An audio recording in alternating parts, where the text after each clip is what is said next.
You know, there's a day for everything, I feel like. But this one's awesome. Today is National Comic Book Day, and we're talking to a guy who has written comic books for both Marvel and DC. You can catch David F. Walker this Friday at the Portland Creative Conference. Marvel or DC?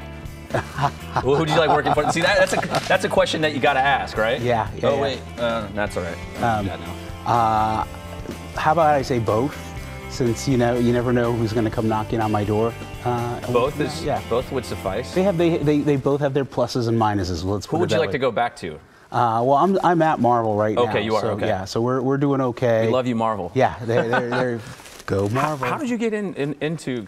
Were you just a fan as a kid? I was a fan as a kid. I actually went to art school right after high school to study to learn how to draw, and I was terrible at it. But I figured out that I knew how to write. Yeah, you have a creative mind. Yeah. I mean, it's obvious. You can see the comics right behind us. Yeah, and so I gave up on being an artist in my early 20s, but then I started pursuing writing and had a very bizarre path. And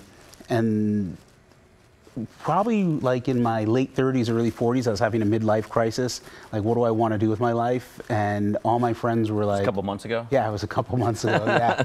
Bless you. Hey, so thanks, sweet. man. Thank you. I appreciate that. And my friends were like, you always wanted to do comics when you were younger. Even my mom was like, this is something you always want to do. Give it a shot. And I knew a ton of people in the industry. A lot of them I'd known from... That's inspiring to a lot of people that are sitting at home that really aren't doing their dream job. Yeah.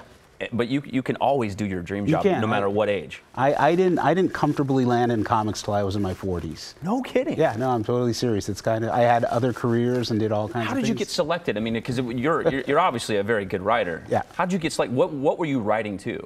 I was just, it was a very calculated machination that I went through, and I picked a project that I knew would put me on the map, that would get me a lot of attention.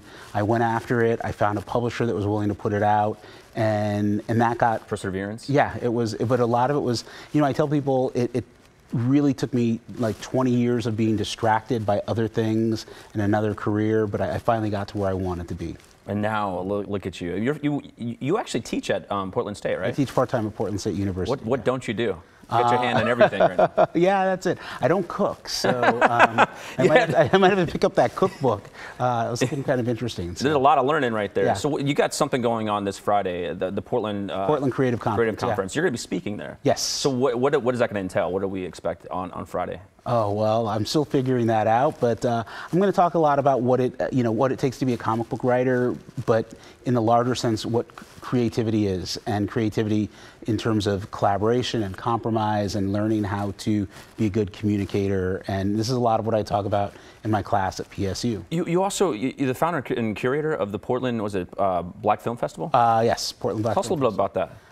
That's just Dan Halstead, who helps run the Hollywood Theater. He's been pestering me for years. And we would sit down and go, wouldn't it be cool if we showed this movie? Wouldn't it be cool if we showed that movie?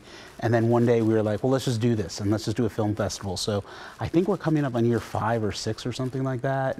But I've run film festivals before, so it's. You literally have your hand in everything right now. I've done a lot of interesting things over the years. But I'm just not that interesting of a person. Well, tell us about Prison City. Prison City. This is a new project. This is a new project. It's coming out next year. Okay. And it's just about what it sounds like. It's about a city, a bankrupt American city, in an alternate sort of reality where things got far worse than they have, which is kind of hard to believe compared to right now. And it's turned into a private prison, and it's about the people who are in prison there and the people who work there, and it's about what would happen if, a large American city, something like a Chicago or Detroit, were converted into just a massive prison. That would be insane. Yeah, it's going to be pretty. People will be angry with me, but I'm used to that. Did you have a particular city in mind when you were writing it? I do have a particular city in mind, but there's a show from the 80s called Hill Street Blues. Oh, I remember that show. A great television series, and they never said what city it took place in. And that was sort of the charm of that show. That's a good point. I didn't even think about it. I was like thinking it was either Chicago or New York. Yeah, I always thought it was Baltimore, but they never came out and said it. So I'm never going to come out and say exactly what city it is, but it's you can choose between Detroit or Pittsburgh. Those are your two choices. You got to come back on the show. I love it. I really appreciate you coming in. The Portland Creative Conference is Friday, September 29th. That's this week. Register at www.createcon.com. That's it. We'll be right back. Thanks so much, man. Yeah, thank you. Yeah.